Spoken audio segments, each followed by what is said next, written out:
الحمد لله رب العالمين والصلاة والسلام على سيد المرسلين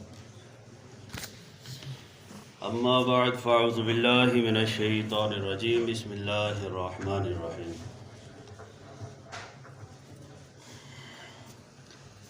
اللہ تبارک و تعالیٰ نے قرآن پاک کے اندر ارشاد فرمایا واللہ لا يحب الفساد کہ اللہ تبارک و تعالیٰ فساد کو جھگڑے کو پسند نہیں فرماتا۔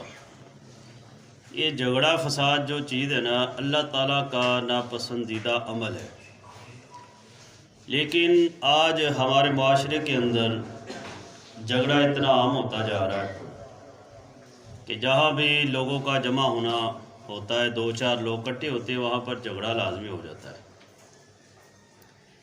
اس سے ہمیں بچنا چاہیے۔ نبی پاک صلی اللہ علیہ وسلم نے ارشاد فرمایا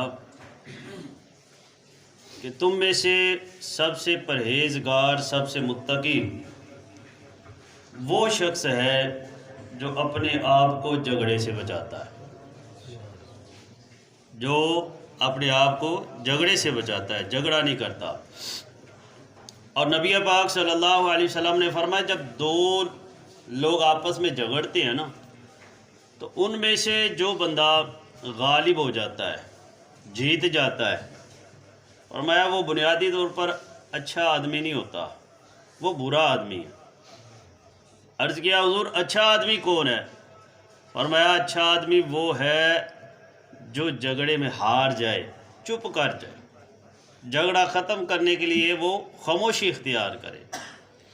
لیکن آج لوگ کرتے ہیں جی میں کیسے چپ کروں، مجھے تو غصہ بڑا آ جاتا ہے، میرا بی پی ہائی ہو جاتا ہے جی۔ تو میرے آقا علیہ الصلوۃ والسلام نے ایسے لوگوں کے لیے فرمایا کہ اے بندے تو اپنا غصہ روک لے، اپنا غصہ روک، اللہ کی رضا کی خاطر اگر تو اپنا غصہ روکے گا اللہ تعالیٰ تجھ سے اپنا غضب روک لے گا۔ تو ان چیزوں کو ہم نے پیش نظر رکھنا ہے کہ ہمارے لیے آخرت کے اعتبار سے کیا چیز فائدہ مند ہے۔ اور فرمایا کہ جھگڑا نہ کرو بلکہ معاف کرو، معافی کرو۔ لیکن ہمارے معاشرے میں کیا ہوتا ہے، پہلے جھگڑا کرنے سے پہلے نہیں معاف کرنا، پہلے جھگڑا کر لینا ہے تو بعد میں لوگوں کے اندر بیٹھ کے، پنچایتوں کے اندر بیٹھ کے پھر معافی مانگنی۔ آ جا کے آپ تو کیا دیکھتے ہیں، نتیجہ کیا نکلتا ہے، اور جی معافی مانگ لو جی، ہے جی۔ تو یہی اگر ہم پہلے تھوڑا صبر کر لیں تو صبر کی جو فضیلت ہے وہ بھی ہمیں مل جائے گی، اور اتنی زیادہ ہم پریشانی سے بھی بچ جائیں گے۔ تو حضور علیہ الصلوۃ والسلام فرماتے ہیں کہ بہترین شخص وہ ہے پرہیزگار اور تقوی والا وہ شخص ہے جو جھگڑے سے اپنے آپ کو بچائے۔ عرض کی گئی یا رسول اللہ صلی اللہ علیہ وسلم اگر ہم حق پر ہوں تو پھر بھی جھگڑا نہ کریں۔ ہے جی، بعض لوگ کہتے ہیں نا، ان کو کہنا نہ یار لڑو نہ، اور لو جی سارے آ کے ایسے کی کری وہ بیوقوف بنیا انہوں سمجھاؤ۔ تو حضور علیہ الصلوۃ والسلام سے عرض کی گئی حضور اگر ہم حق پر ہوں تو پھر بھی جھگڑا نہ کرے۔ فرمایا ہاں تم حق پر ہو تو پھر بھی جھگڑا کرنے سے بچو، ہاں اپنا حق مانگو، آپ اس کا مطالبہ کرو، ٹھیک ہے، اس کے لیے کوشش کرو، تم قانونی جو دائرہ کار ہے وہ استعمال کرو، کو اخلاقی حربے استعمال کرو، یا کسی بڑے کو ڈال کے اپنا حق وصول کرو، لیکن جھگڑے سے بچو۔ اور میرے آقا علیہ الصلوۃ والسلام نے فرمایا کل قیامت کے دن نا جنت میں کچھ لوگ دائیں طرف ہوں گے، کچھ بائیں طرف، کوئی آگے کوئی پیچھے، کوئی کناروں پر، لیکن فرمایا جو بندہ حق پر ہونے کے باوجود جھگڑا نہیں کرتا اللہ تبارک و تعالیٰ اس کو جنت میں درمیان میں محل عطا فرمائے، حق پر ہونے کے باوجود جھگڑا نہ کرے۔ تو بابا بلی شاہ رحمۃ اللہ تعالیٰ علیہ آپ کے پاس نا اوج شریف کے بزرگ آئے آپ کو سمجھانے کے لیے، تو آپ نے ان سے فرمایا آپ کون ہیں؟ تو کہنے لگے اسی اچیرے ساڈی ذات اچیری تے اوج شریف وچ رہنے ہیں، اسی اچیرے ساڈی ذات اچیری تے اوج شریف وچ رہنے ہیں۔ تو انہوں نے پھر بابا جی سے پوچھا کہ آپ کون ہیں؟ تو آپ فرمانے لگے اسی قصوری، ساڑی ذات قصوری تے وچ قصور دے رہنے ہاں، جے کوئی سانو اچا مل جاوے تے نیویں ہو کے بہنے ہاں۔ ہم جھگڑا نہیں کرتے، ہمارے سامنے کوئی آئے اونچا تو ہم خود ہی نیچے ہو جاتے ہیں جی۔ تو میرے آقا علیہ الصلوۃ والسلام نے فرمایا جھگڑا چھوڑی، جھگڑے سے بچیے اور نرم ہو جائے، کیونکہ حدیث پاک میں آتا ہے اللہ تعالیٰ نرمی کے ذریعے وہ چیزیں عطا فرما دیتا ہے جو سختی میں نہیں عطا فرماتا ہے جی، نرمی۔ اور ویسے میرے آقا علیہ الصلوۃ والسلام نے فرمایا مومن جو ہوتا ہے وہ نرم مزاج کا ہوتا ہے، مومن کی شان یہ ہے وہ نرم ہوتا ہے۔ عرض کی کہ حضور کتنا نرم ہوتا ہے؟ فرمایا جس طرح ایک اونٹ ہوتا ہے نا، اس کے ناک میں نکیل پڑی ہو تو وہ نکیل سے رسی اس سے بندھی ہو تو اس کو آپ جہاں مرضی اسے لے جاؤ، جہاں مرضی بٹھا دو، جہاں مرضی لے جاؤ۔ ایک چھوٹے سے بچے کے ہاتھ میں بھی نکیل پکڑا دو نا تو وہ جدھر لے کے جائے گا اونٹ ادھر ہی جائے گا۔ فرمایا مومن کی بھی یہی شان ہے، وہ نرم ہوتا ہے جی، اس کو جو جیسے کہ وہ مان جاتا ہے۔ مومن کی تو شان ہے وہ اپنے بچوں کی بھی بات مان جاتا ہے، اگر وہ استاد ہے تو اپنے شاگردوں کی بھی بات مان جاتا ہے، حالانکہ شاگردوں کو چاہیے کہ استاد کی مانے، لیکن فرمایا کہ مومن ایسا نرم ہوتا ہے۔ تو نرمی اختیار کرنی چاہیے، معاف کرنے کا مزاج بنانا چاہیے۔ اور قرآن پاک کے اندر ایک مومن کی بندہ ہے، مومن کی شان کیا بیان کی؟ فرمایا وَعِبَادُ الرَّحْمَنِ الَّذِينَ يَمْشُونَ عَلَى الْأَرْضِ هَوْنًا وَإِذَا خَاطَبَهُمُ الْجَاهِلُونَ قَالُوا سَلَامًا، کہ اللہ کے جو بندے ہوتے ہیں وہ عاجزی کے ساتھ، نرمی کے ساتھ، انکساری کے ساتھ زمین پر چلتے ہیں، اور جب ان کو کوئی جاہل مل جائے نا جھگڑا کرنے والا تو وہ دور سے ہی کہتے ہیں تجھے سلام یار، تو زیادہ علم والا ہے، تو زیادہ سیانہ ہے، میں تیرے ساتھ ماتھا نہیں لگانے والا۔ تو یہ مومن کی شان بیان کی گئی۔ اور اگر جھگڑا ہو جائے تو پھر میرے آقا علیہ الصلوۃ والسلام کیا فرماتے ہیں؟ جب دو بھائیوں کا جھگڑا ہو جائے تو ان کے اندر صلح کروا دیا کرو۔ قرآن پاک میں کیا فرمایا؟ انما المؤمنون اخوہ، مومن آپس میں کیا بھائی بھائی ہیں۔ فاصلحوا بین اخویکم، اور اپنے بھائیوں کے درمیان صلح کرواؤ۔ واتقوا اللہ لعلکم ترحمون، اور اللہ سے ڈرتے رہو تاکہ تم پر رحم کیا جائے، تاکہ تم پر رحم کیا جائے۔ ڈرو رب سے، تمہاری وجہ سے جھگڑا نہیں ہونا چاہیے دو بھائیوں میں، بلکہ تمہاری وجہ سے ان کے درمیان میں صلح ہونی چاہیے۔ اور حضور علیہ الصلوۃ والسلام نے فرمایا جو بندہ دو بھائیوں کے اندر صلح کرواتا ہے، اللہ کی رضا کی خاطر صلح کرواتا ہے، فرمایا اللہ تعالیٰ اسے 2 حج اور 2 عمرے کا ثواب عطا فرماتا ہے۔ آج حساب لگائے ہاں حج عمرہ کا ریٹ کیا بنا ہوا ہے کہ ماڑا بندہ کر سکتا ہے؟ تو اللہ کے پیارے محبوب علیہ الصلوۃ والسلام نے موقع میسر کیا، فرمایا دیکھ جہاں 2 بھائی آپس میں ناراض ہیں، اللہ کی رضا کی خاطر جا کے ان کی صلح کروا دے۔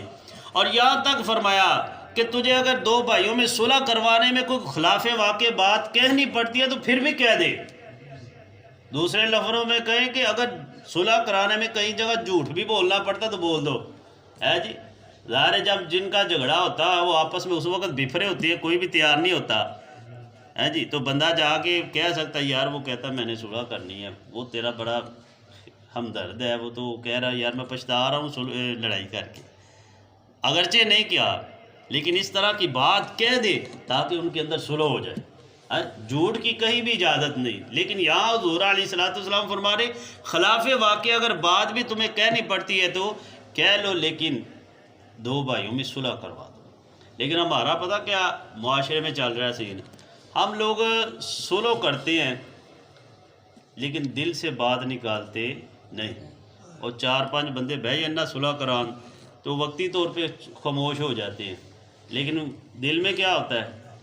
سائڈ پہ ہو کے ہم کیا کہتے ہیں اسی وقت؟ کوئی گل نہیں، پھر میرے ہتھے چڑھ جائے گا، ہے جی۔ ابھی صلح کی ہے تو ابھی بھی کیا کہہ رہے؟ یعنی یہ صلح بس نام کی ہے ہم نے، دل میں کینہ، اسے ہی تو کینہ کہتے ہیں، اسے بغض کہتے ہیں، کہ دل میں دشمنی چھپا کے بیٹھا ہوا ہے اور موقع کی تلاش میں ہے کہ کب یہ میرے قابو آئے گا تو اس کو میں نے پکڑنا ہے۔ تو حضور علیہ الصلوۃ والسلام نے فرمایا کہ صرف صلح نہ کرو بلکہ یہ کینہ جو دشمنی اندر بیٹھی ہوئی اسے ختم کرو، اسے ختم کرو۔ جب اس کو ختم کریں گے تو پھر حقیقی صلح ہوگی۔ اور جو بندہ کسی مسلمان کے بارے میں کینہ رکھتا ہے، یہ پتہ کتنا بڑا گناہ ہے، بغض رکھتا ہے، اور جو اس کو مٹا دیتا ہے، ختم کر دیتا ہے، اندر سے بھی دل سے بھی ختم کر دیتا ہے، اس کو انعام کتنا ملتا ہے حضرت عبداللہ بن عمر رضی اللہ تعالیٰ عنہ فرماتے ہیں میں ایک مرتبہ حضور علیہ الصلوۃ والسلام کی بارگاہ میں حاضر تھا آپ کے کاشان اقدس میں، تو باہر نہ دروازے پر دستک ہوئی۔ حضور علیہ الصلوۃ والسلام فرماتے ہیں اے عبداللہ بن عمر جاؤ، جا کے دروازہ کھولو۔ دروازے پر ایک جنتی شخص آیا۔ حضور علیہ الصلوۃ والسلام نے جنت کی بشارت سنائی کہ جو آنے والا وہ جنتی۔ فرماتے میں نے جا کے دروازہ کھولا، میرے ذہن میں سوال تھا آخر کون یہ شخص ہوگا کہ جس کو حضور علیہ الصلوۃ والسلام جنتی ہونے کی بشارت ارشاد فرما رہے۔ فرماتے ہیں کہ میں نے جا کے دروازہ کھولا تو میں نے دیکھا ایک عام سا شخص ہے، عام سا شخص ہے، وضو کر کے آیا ہے، اس کے جسم کے اعضاء سے پانی ٹپک رہا ہے، تازہ تازہ وضو کر کے آیا، بغل میں اس نے جوتا پکڑا ہوا ہے۔ وہ اندر آیا کہ حضور علیہ الصلوۃ والسلام کو سلام کیا اور سائڈ پہ جا کے بیٹھ گیا۔ میرے دل میں وہ بات چل رہی ہے یار یہ عام سا بندہ ہے، حضور علیہ الصلوۃ والسلام نے اسے جنتی ہونے کی بشارت سنائی، کیونکہ آپ کے ذہن میں تھا کہ شاید ابو بکر صدیق رضی اللہ تعالیٰ عنہ آئے ہوں گے، عمر فاروق رضی اللہ تعالیٰ عنہ کوئی عظیم ہستی ہوگی۔ حضور فرما رہی ہے جنتی۔ فرماتے ہیں اتفاق سے اگلے دن اسی ٹائم میں پھر حضور علیہ الصلوۃ والسلام کے آستانے پر ہوں، اور پھر اسی وقت نا دستک ہوئی دروازے پر۔ حضور علیہ الصلوۃ والسلام فرماتے جاؤ عمر جا، اے عبداللہ بن عمر جا کے دروازہ کھولو، جنتی شخص آیا ہے۔ حضور پھر آج فرما رہے ایک جنتی شخص ہے۔ میں نے دروازہ کھولا تو وہی شخص وہی حالت میں، وہی تازہ وضو کر کے آیا، بغل میں جوتا رہا ہوا ہے، تو اندر آ گیا، حضور علیہ الصلوۃ والسلام کو سلام کیا تو پھر بیٹھ گیا۔ تیسرے دن پھر سیم یہی واقعہ ہو، اسی وقت میں حضور فرماتے جاؤ عبداللہ جا کے دروازہ کھولو، ایک جنتی شخص آیا۔ پھر دروازہ کھولا وہی شخص۔ میں بڑا حیران کہ نبی پاک صلی اللہ علیہ وسلم جس کو ایک مرتبہ جنتی فرما دے تو جنت واجب ہو جاتی ہے، اور یہ کتنی عظمت والا شخص ہے، حضور علیہ الصلوۃ والسلام تین مرتبہ فرما رہی ہے جنتی۔ تو میرے دل میں بات بیٹھ گئی کہ یار پتہ نہیں یہ کون سا عمل کرتا ہے، کیا اس کے نیک اعمال ہے، کتنے وظیفے، تو کیا کچھ کرتا ہوگا۔ تو تیسرے دن نا جب اٹھ کے جانے لگا تو میں بھی ساتھ باہر نکلا اس سے، اور میں نے اسے جا کہا کہ بھائی مجھے مہمان بناؤ گے اپنا؟ تو وہ کہتا ہے جی ٹھیک ہے آ جائے، جس گھر میں میں رہتا ہوں وہیں پر آپ کو رکھوں گا، جو آپ کھاتا ہوں وہی آپ کو کھلاؤں گا۔ آپ نے فرمایا ٹھیک ہے، اور میں اس کے گھر میں بطور مہمان رہنا شروع کر دیا۔ تو سارا دن اس کے میں نے معمول دیکھے تو عام جیسے نماز وغیرہ فرض پڑھتا تھا، بس لمبی چوڑی کوئی باتیں نہیں۔ رات جب ہوئی تو میں نے کہا اس کا مطلب لگتا ہے رات ہوئی یہ ساری کوئی بڑی باتیں کرے گا، لیکن فرماتے میں کیا دیکھتا ہوں عشاء کی نماز پڑھ کے آئے تو میرے ساتھ ہی وہ سو گیا، اور میں ساری رات انتظار کرتا رہا ابھی اٹھے گا، کوئی تہجد پڑھے گا، کوئی بڑی لمبی چوڑی باتیں کرے گا، وظیفے کرے گا، لیکن وہ ساری رات سوئے نہ۔ صبح اٹھ کے پھر فجر ہی پڑھی، بس میں حیران اس نے رات کوئی عبادت نہیں کی۔ تو حضور علیہ الصلوۃ والسلام اس کو جنتی ہونے کی بشارت ارشاد فرما رہے ہے جی۔ چلو میں نے کہا چلو دوسرا دن دیکھتے ہیں کیا۔ دوسرا دن بھی سارا اسی طرح گزر گیا، بس فرض نمازیں پڑھتا ہے، اگر تلاوت بھی بس معمول کی، اگر میں وہ ایک سپارہ پڑھتا ہے تو بلکہ میں 2 پڑھ لیتا ہوں، وہ ذکر تھوڑا کرتا ہے میں زیادہ کر لیتا ہوں، ساری رات اگلا بھی سو رہا۔ تیسرا دن اسی طرح گزر گیا۔ تیسرے دن بعد میں نے کہا کہ اچھا جی اجازت دے مجھے پھر، تو وہ کہتا ٹھیک ہے جی اللہ تعالیٰ آپ کو برکت دے۔ میں نے کہا بھائی پوچھو گے نہیں کہ میں تیرے پاس آیا کیوں تھا، مہمان بنا کیوں تھا؟ وہ کہنے لگا جی مجھے پوچھنے کی ضرورت کیا ہے، آپ نے مجھے مہمان نوازی کا شرف عطا فرمایا، مجھے ثواب ملا ہے، مجھے کیا ضرورت ہے پوچھنے کی۔ آپ نے پھر وجہ بیان کی، اور بات یہ ہے کہ نبی پاک صلی اللہ علیہ وسلم نے 3 دن تجھے جنتی جنتی جنتی کہا، تو میں تو اس لیے آیا تھا تیرے ہاں کہ تیرے سے کوئی یہ راز معلوم کر سکوں کہ حضور علیہ الصلوۃ والسلام کس عمل کی وجہ سے تجھے جنتی فرما رہے، لیکن میں نے تو تیرا کوئی خاص عمل نہیں دیکھا، تو خود ہی بتا کہ کون سا عمل ہے۔ آپ نے وہ کہنے لگا جی یہی معمول کی عبادت جو آپ نے دیکھی ہے۔ تو فرمانے لگے کہ میں پھر چلنے لگا تو اس نے کہا ہاں سنیے اے عبداللہ بن عمر سنیے، میرا ایک عمل ہے، لگتا ہے اللہ کے پیارے محبوب صلی اللہ علیہ وسلم نے اسی عمل کی وجہ سے مجھے یہ اعزاز بخشا ہے۔ کہا کون سا عمل؟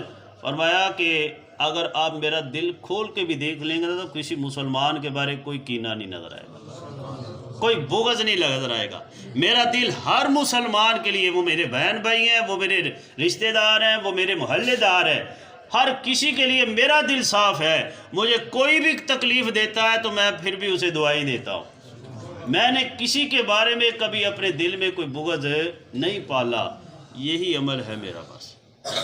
تو میرے محترم اسلام، اپنے دلوں کو صاف رکھنا چاہیے مسلمانوں کو بھائی۔ ہو جاتی ہے کمی بیشی، ہو جاتی ہے، کبھی کسی سے غلطی ہو گئی، وقتی طور پہ ناراضگی ہو گئی، تو بندے کو دل سے نکال دینا چاہیے۔ جو دل سے نکال دیتا ہے نا، وہ بندہ سکون میں آ جاتا ہے۔ جو دل میں رکھتا ہے نا دشمنی چھپا کے کہ یار مجھے موقع ملے میں اس کو لوں گا، پھر کل کو اس کو پکڑوں گا، وہ بندہ خود ہی بے قرار رہتا ہے، ہر وقت بے چین رہتا ہے۔ اور جھگڑوں کا وبال کیا ہے؟ بڑی مشہور بخاری شریف کی حدیث ہے، آپ نے پہلے بھی شاید سن رکھی ہو، کہ نبی پاک صلی اللہ علیہ وسلم نا ایک مرتبہ اپنے حجرہ مبارک سے باہر تشریف لائے، رمضان المبارک میں باہر تشریف لائے، آگے دیکھا کہ دو شخص آپس میں جھگڑے۔ حضور علیہ الصلوۃ والسلام دیکھ کر جلال میں آگے، فرمایا کہ میں تجھے یہ چیز بتانے کے لیے آیا تھا کہ شب قدر کس رات میں ہے، میں تجھے بتانے کے لیے آیا تھا، لیکن آگے تو دو مسلمان جھگڑ رہے ہیں، ان کے جھگڑنے کی نحوست کی وجہ سے اللہ تعالیٰ نے مجھے بلا دی ہے، اس کی تعین اٹھا دی ہے، اب جاؤ جا کے رمضان شریف کے آخری عشرے میں سے خود ہی ڈھونڈو کس دن ہے جی۔ تو جھگڑے کی نحوست کی وجہ سے ہم سارے مسلمان، کتنی بڑی ایک رحمتوں والی رات تھی جس کے بارے میں فرمایا لیلۃ القدر خیر من الف شہر، یہ ایسی رات ہے کہ اس ایک رات میں عبادت کرنا 1000 مہینوں میں عبادت کرنے سے بہتر ہے۔ وہ ہمیں کنفرم ہو جانی تھی، لیکن جھگڑے کی وجہ سے، دو مسلمانوں کے آپس میں جھگڑے کی وجہ سے وہ نحوست آئی کہ یہ رات کی تعین اٹھا لی گئی جی۔ اس کے علاوہ کتنی نحوستیں آتی ہوں گی، تو خدا را کوشش کریں اپنے گھروں میں، اپنے بہن بھائیوں میں، رشتہ داروں میں، آپ کا کردار جھگڑے کروانے والوں میں نہیں ہونا چاہیے، بلکہ جھگڑے ختم کروانے والوں میں ہونا چاہیے، ہے جی۔ ہمارا کردار صلح کروانے والوں میں سے ہونا چاہیے۔ اللہ